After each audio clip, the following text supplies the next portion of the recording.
think it's important to take an overall look at where we are, the context, the perspective, because we're starting to see a shift, and I want to make sure that people actually keep the shift in perspective and understand where we are in the scope of our journey through the situation. It's been 18 days since we closed down New York. I know it feels like a lifetime. I tell my daughters every day, it's only 18 days since everything closed down. It's 39 days since the first COVID case in New York. Feels like a lifetime. It's 80 days since we had the first COVID case in the United States. 80 days.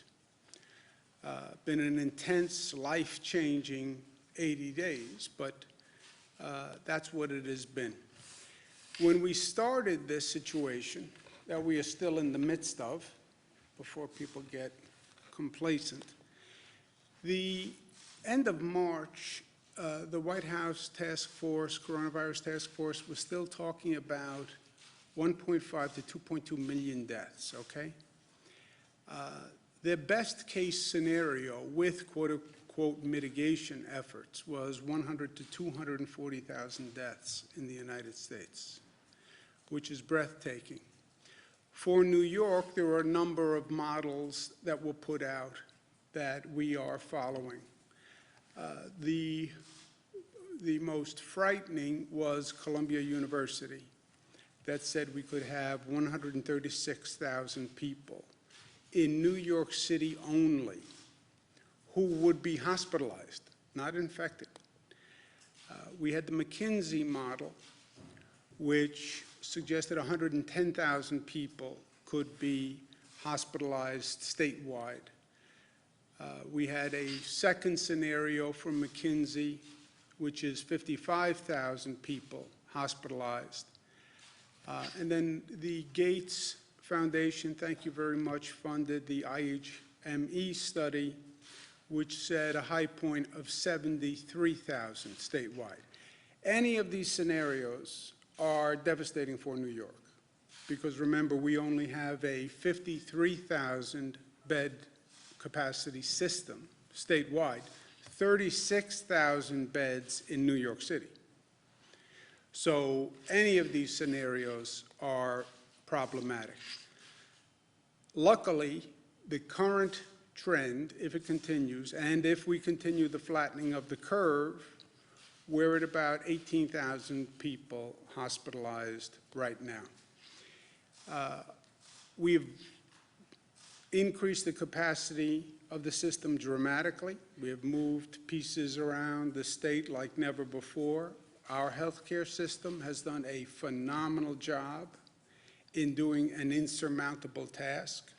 Our federal partners, the Army Corps of Engineers, they have just really all done a great, great job. And our theory, and I believe my job as governor, prepare for the worst, hope for the best, but prepare for the worst. Now, we're at about 90,000 bed capacity in our overall system today, with everything we've done. Even the 90,000 beds, as you see, doesn't compare with the most problematic scenarios. 90,000 beds, we can handle the McKinsey moderate scenario. We don't make the McKinsey severe scenario at 110,000. I believe that 90,000, we have a plan to get to 110, converting dormitories, et cetera, but it would be a massive undertaking and a massive scramble. We do make the Gates-funded projection model. The Columbia University model, we can never, that would just be a nightmare. That is the one that keeps me up at nights, because you couldn't get anywhere near that projection. But all of the statisticians also said, look, we don't know how effective you can be at closing things down and social distancing, because we've never done it before. But they all said that's the chance to so-called flatten the curve if you actually got people to comply with all these measures. And we have never seen it done before in this country, and we don't know if you can do it. So that is the big if in the equation. And that remains the big if in the equation. You can flatten the curve. We are flattening the curve by what we're doing, and we're flattening the curve so far. We should all be concerned, especially New Yorkers. Well, we're flattening the curve. That's good news. It is good news. Well, now I can relax. No, you can't relax. The flattening of the curve last night happened because of what we did yesterday and the day before and the day before that. This is all a direct consequence to our actions. If we stop acting the way we're acting, you will see those numbers go up. And I show the projection models because we can't handle the worst case scenarios. We can't even handle the moderate case scenarios with all we've done. So it is essential that we keep that curve flattened because we don't have an option of handling the curve if it goes higher. The additional good news is the hospitalization rate does suggest that it's coming down, and we are flattening the curve. We had 200 net increase in hospitalizations, which you can see is the lowest number we've had since this nightmare started, actually. Change in ICU admissions is the lowest number we've had since March 19th or so. So all of this data suggests that we are flattening the curve so far, and the numbers are coming down so far. Number of intubations is down. 3-day average on intubations is down. So far, our efforts are working. They're working better than anyone projected they would work. That's because people are complying with them. You know, there are always two questions. Can you enact these policies? And then can you enact the policies in a way that people will follow? You know, we can enact a policy and people thumb their nose to it and continue doing what they're doing. So there has to be a social acceptance and adherence to the policy. And New Yorkers are doing that. They're acting responsibly and diligently, and we are saving lives by what people are doing today. Our expression has been New York tough because every day is tough on many, many levels. I get it. But every day that we are New York tough, we are actually saving lives. And don't underestimate this virus. I think that is a mistake we made from day one. We as the collective we as the global community. This virus is very, very good at what it does. We lost more lives yesterday than we have to date. We understand, and all the experts have said, Dr. Fauci said from day one to me, you will see the deaths increasing after the hospitalizations because the deaths increase the longer a person is in the hospital, the longer a person is on the ventilator. I understand the scientific concept. I understand the data. But you're talking about 799 lives, the highest number ever. It's gotten to the point, frankly, that we're going to bring in additional funeral directors to deal with the number of people who have passed. If you ever told me that as governor I would have to take these actions, I couldn't even contemplate where we are now. And to put all of this in perspective, I lived through 9/11. 9/11 was supposed to be the darkest day in New York for a generation. We've done everything we can since 9/11 to make sure 9/11 didn't happen again. We lose 2,753 lives on 9/11. We've lost over 7,000 lives to this crisis. That is so shocking and painful and breathtaking. I don't even have the words for it. 9/11 was so devastating, so tragic. And then in many ways, we lose so many more New Yorkers to this this silent killer. There was no explosion, but it was a silent explosion that just ripples through society with the same randomness, the same evil that we saw on 9/11. What do? We move forward and we do the work that we need to do. We're going to start an effort called New York Loves, which is going to be a coordination of all the charities and not-for-profits and foundations and people who want to help. There's been a tremendous outpouring of support from organized not-for-profits, et cetera, but also people just wanting to donate, people just wanting to help. The best effort is if we can coordinate all those resources to make sure there's not duplication and we're actually addressing the right need. So the State Department of State, Rosanna Rosato, Secretary of State, and Fran Barrett, who coordinates not-for-profits, we will coordinate all the people who want to donate and help, and we'll work with the local governments that need help. Also, let's learn the lessons of what we're going through now, because we haven't finished going through it. Let's learn how and why this virus kills, especially why we have higher fatality rates among African Americans and Latinos, and what we do about it. Let's understand it, but let's also address it.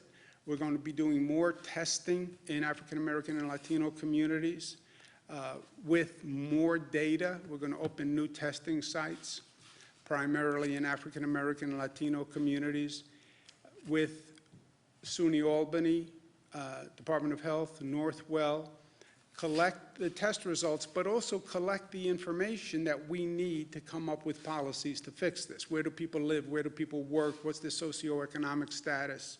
Where do they socialize? What are their previous health conditions? Why do we have these higher rates, and what do we do about it? And let's do that now.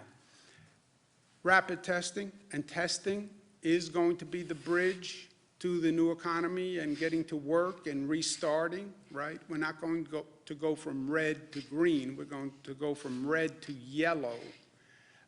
Yellow is let the people who can go back to work start going back to work. Well, how do you know who can go back to work? Test them.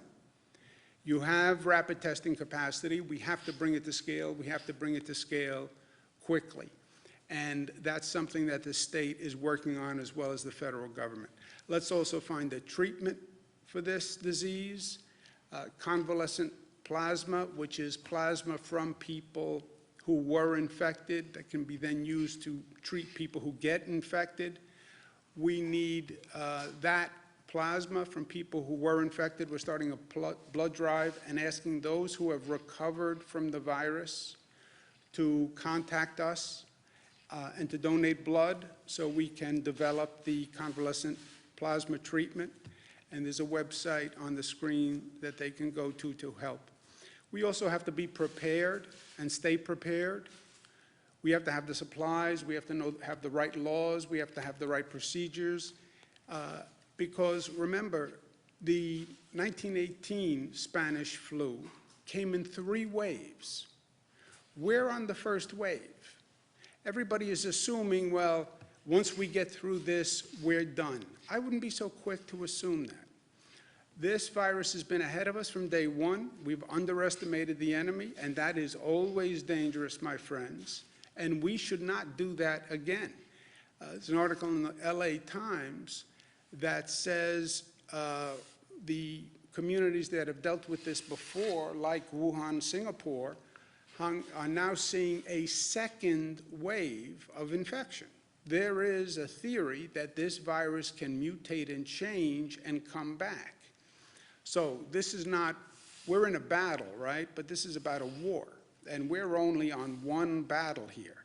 Even once we get through this battle, we have to stay prepared for what could come down the road. And we also have to start to repair the immense damage. Before you start talking about restarting the economy, you're going to have to address the damage that is done to society today, which is intense, the economic damage. People who are now living in poverty. I mean, people have been without a check, without a job for weeks. And most people in this state live paycheck to paycheck. And all of a sudden, the paycheck stops. We're doing everything we can on the unemployment benefits and increasing the unemployment benefits, but you have families that are in true economic hardship and are impoverished because of this situation. What do we do with the housing market? Our healthcare system, we have pushed to the max. We have pushed people to the max. We have pushed facilities to the max. We have beds in lobbies, in conference rooms, in hallways. I mean, we did what we had to do to be ready, but we have done a lot of damage in the midst that has to be undone. So that's something that we're working on immediately. And we need the federal government to be responsible, and we need the federal government to pass legislation that helps. We have to stabilize state and local governments across this country. New York State has had the highest number of cases by far and away. Our costs have been the highest in the country. They passed legislation that was enacted, we were told would bring $6 billion to health care. When we did our state budget a couple of weeks ago, we believed what they said, and we thought we were looking at $6 billion in health care funding. Turns out, when we actually read the language, it was about $1.3 billion to the state of New York, which is much different than $5 or $6 billion.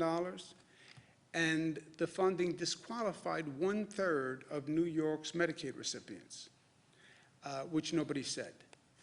You know, and to our federal representatives, I spoke to Senator Schumer, I spoke to Senator Gillibrand, this is no time for politics. This is a time to enact the legislation that actually addresses the need. And I was in Washington for 8 years. I get how the political process works in Washington, not here and not now, my friends. We also have a significant mental health issue that comes with what we've done, the isolation, the disorientation. It's a growing problem. We have a growing problem with a number of domestic violence cases. If you need help during this highly stressful period, and I suspect more people need help than acknowledge that they need help, we have a support hotline. We have thousands of people who have volunteered to help, and people should reach out and ask for it. We have to stay ahead of this virus. We're watching Rockland, Nassau, and Suffolk. The numbers have come down in New York City. But you look at the concentric circles around New York City, the natural spread, the natural concentric circles are towards the suburban communities, Westchester, Rockland, Nassau, Suffolk. Westchester, we've had problems already. One of the first hotspots in the nation was New Rochelle in Westchester. Now we're seeing numbers creep up in Rockland, Nassau and Suffolk. The numbers are creeping up, so we're watching those areas next. We sent additional equipment last night. And the overall point is, look, you stay at home and you save a life, period. Stay at home and you save a life. And I know New Yorkers, I'm born and bred. The instinct is, well, this is good news, now I can relax, because by the way, I've been dying to relax and get out of the house and end this Groundhog Day reality. Yeah, you're not out of the woods. And now is not the time to misunderstand what's happening. We have done great things, and we have saved lives because we have followed these policies. The moment you stop following the policies, you will go right back and see that number shoot through the roof. And we are not prepared to handle the highest numbers in those projection models. Whatever we do, you can't take a 50,000 bed system and get it to 136,000 beds. It's an impossibility. And I'm a person who never says no and believes New York can do anything if we try. I'm telling you, we have to keep that curve flat. Today we can say that we have lost many of our brothers and sisters, but we haven't lost anyone because they didn't get the right and best health care that they could. The way I sleep at night is I believe that we didn't lose anyone that we could have saved. And that is the only solace when I look at these numbers and look at this pain that's been created. That has to be true. And that has to continue. And that is a function of what each and every one of us does. So, New York tough, yes, we're tough, but tough means we're smart, we're disciplined, we're unified, and we're loving. And if you don't want to stay home for yourself, stay home for someone you love, right? That's what the stay-at-home campaign is all about. You want to have reckless disregard for your life? It's not about your life. It's about the healthcare worker who will have to treat you in the emergency room. It's about the vulnerable person who you infect, who you could kill by your actions. Sometimes it's not about you, right? It's not about me, it's about we, and that's where we are. Questions? Do we need nursing homes just for COVID patients? I'm sorry? Do we need nursing homes just for COVID patients? No, I don't think we have. We're not planning nursing homes for COVID patients. Governor, millions of people are applying for unemployment nationwide and hundreds of thousands here in New York. We've gotten consistent reports that they can't get through to operators at the New York State Department of Labor. This has been going on for weeks. What sort of assurances can you offer residents that they can get these benefits, particularly in times of economic hardship? Yeah, look, the technology at the Department of Labor, the system just crashed because of the volume, right? It's one of those unanticipated consequences of a situation like this. And again, Jesse, nobody's been here before. We'll learn for the next time, but yeah, you have a government shuts down the private sector economy. You have millions of out of work. The next shoe to drop is going to be millions of people call in for unemployment benefits, crashing the system that handles the unemployment benefits because you've had a 100-fold increase, which is what has happened.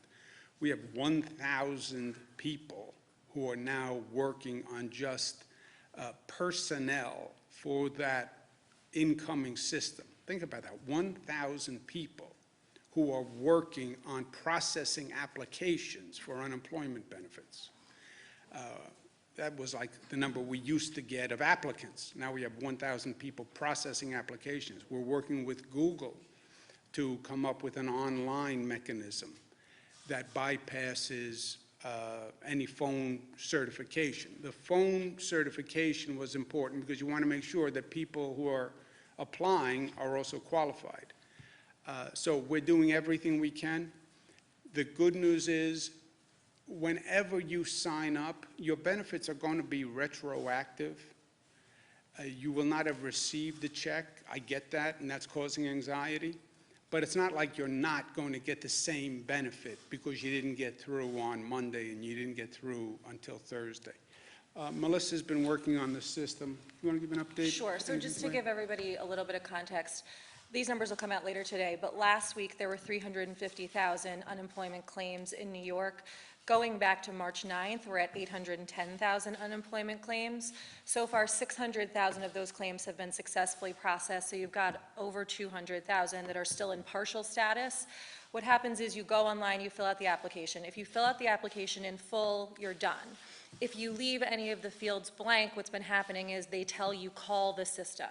So you call the system to follow up. That's what then caused the crash in volume, and then the system goes down. As the governor said, we've been working with Google. Today, between 5 and 7 p.m., the system is going to go down to reboot. 7 o'clock, the new application goes online. It's streamlined. There are fewer questions. And once you get to the end of that, if you successfully fill it out, it's going to say you're finished with the application process. If there's any information that's left blank, it's going to say, don't call us. We will call you within 72 hours.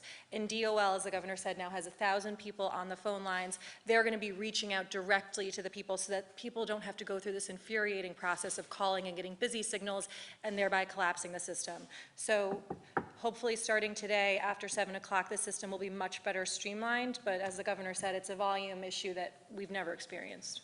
Last night you acted to freeze the pay of state workers. Can you talk about why you decided to do that, and also where do you derive that power to essentially break the union contract? Yeah, I'll ask Rob Mahika to speak about the financial stress that the state is under. But look, so many of these things we've never seen before. We have never seen the financial devastation done to the state budget the way it has happened here. Again, in my lifetime, we go back to 9/11, which was the catastrophic event.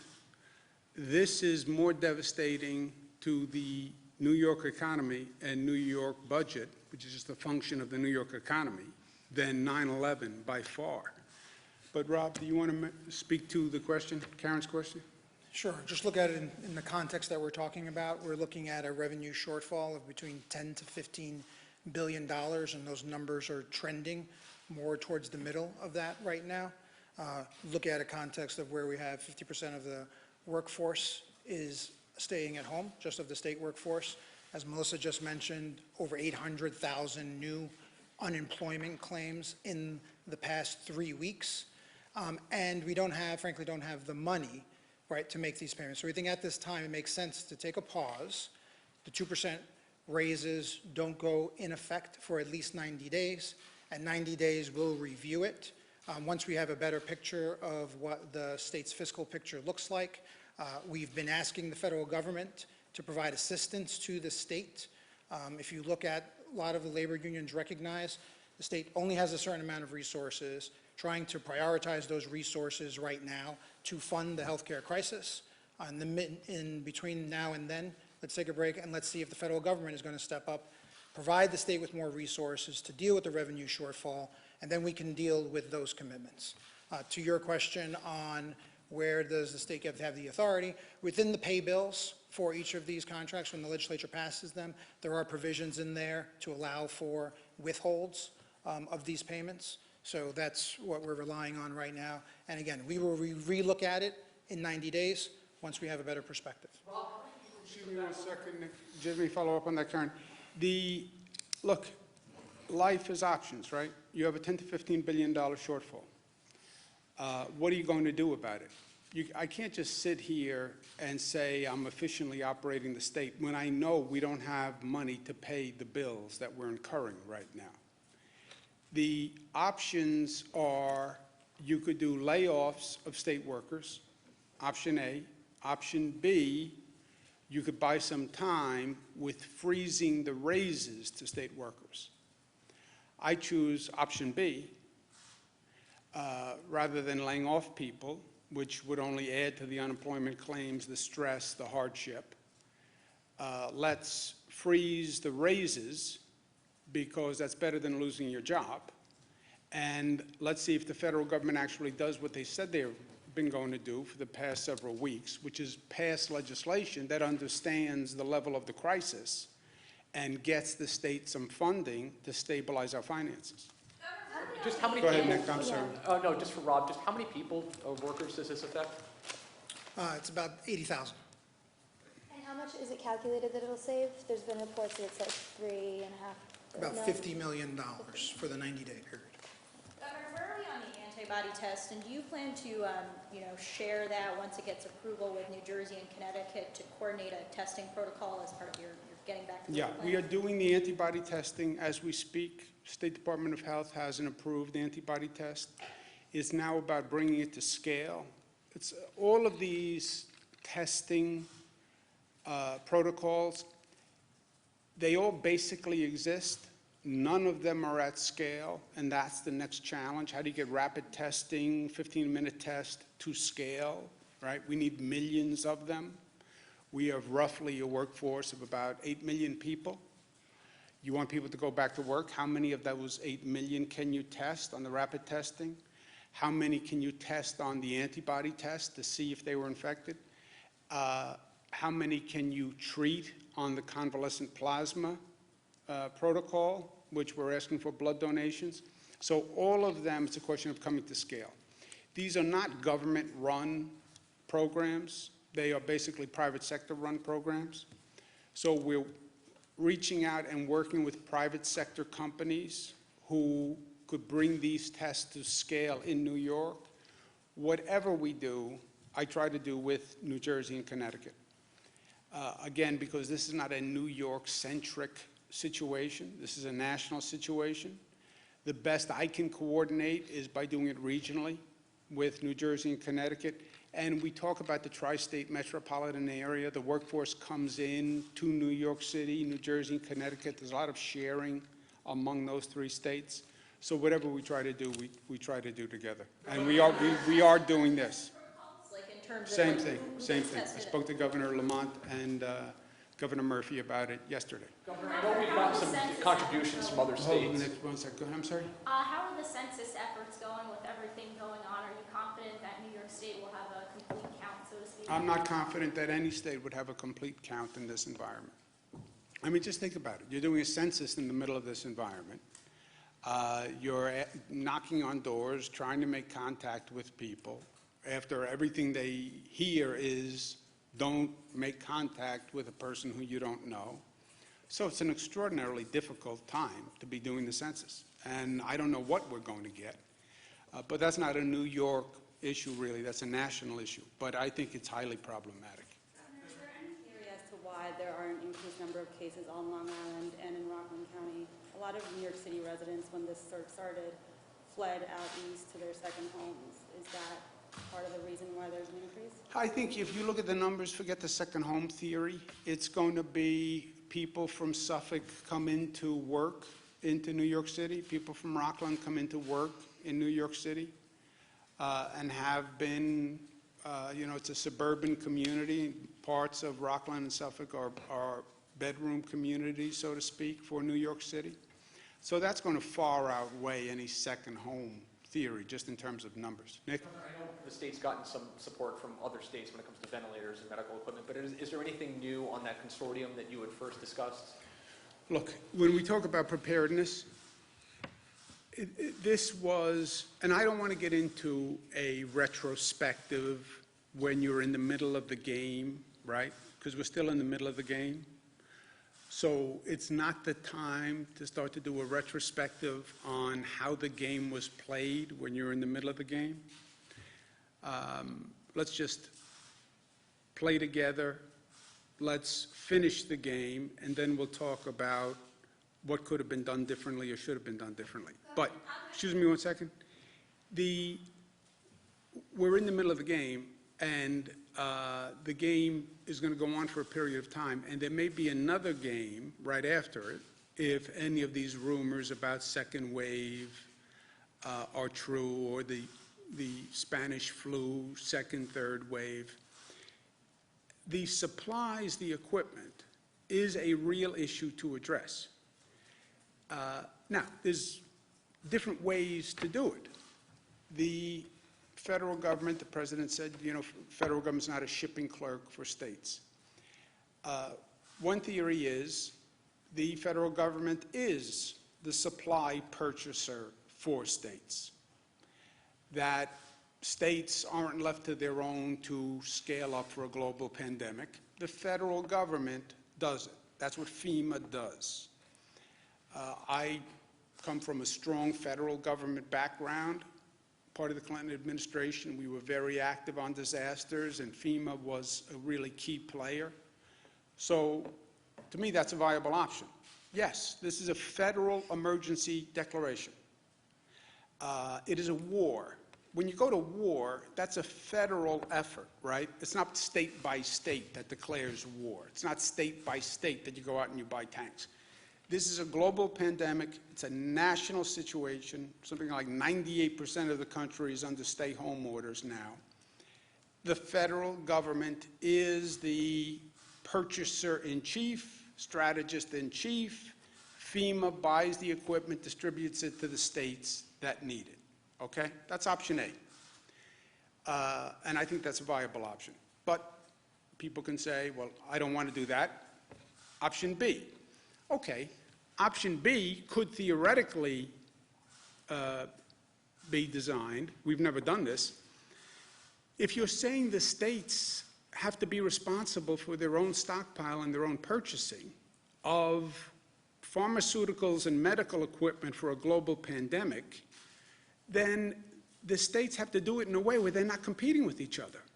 I mean, this was just crazy, that I'm bidding on a machine that Illinois is bidding on, and California is bidding on, and Florida is bidding on, and we're all bidding up each other.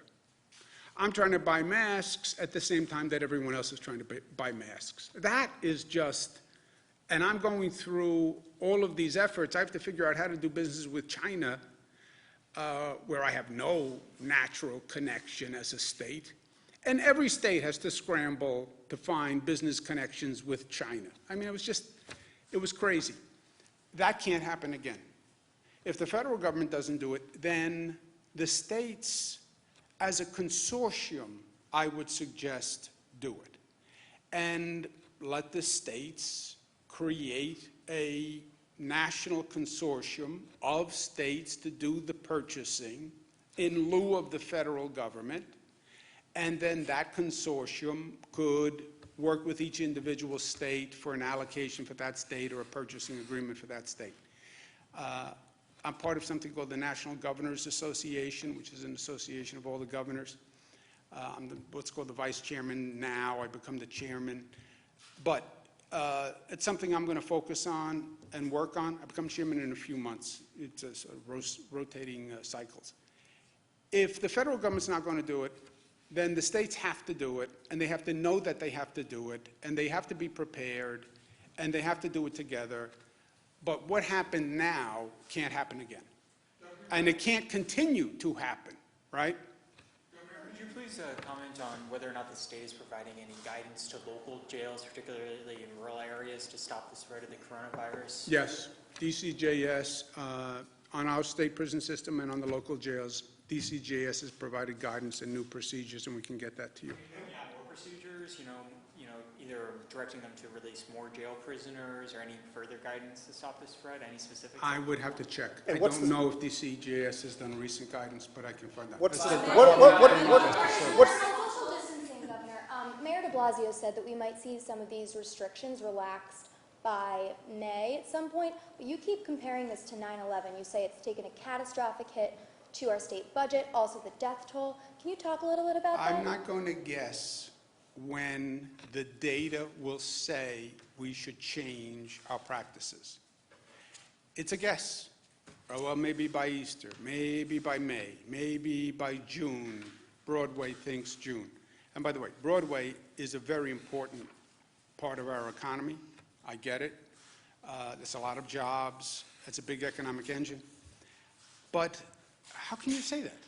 How can you, who can look forward and say, this is where we're going to be in 3 to 4 weeks? You saw the projection models by the expert companies, which frankly were all off thus far.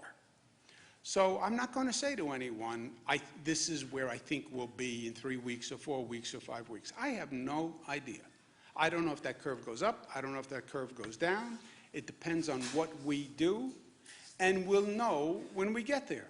We look at the data every day, and every decision we make is in some ways very simple. As traumatic as they are, they're all data-driven by experts. This is, you look at the numbers, and the numbers and the data should drive the policy. It's not what you politically would like. It's not what you think. It's not what you hope.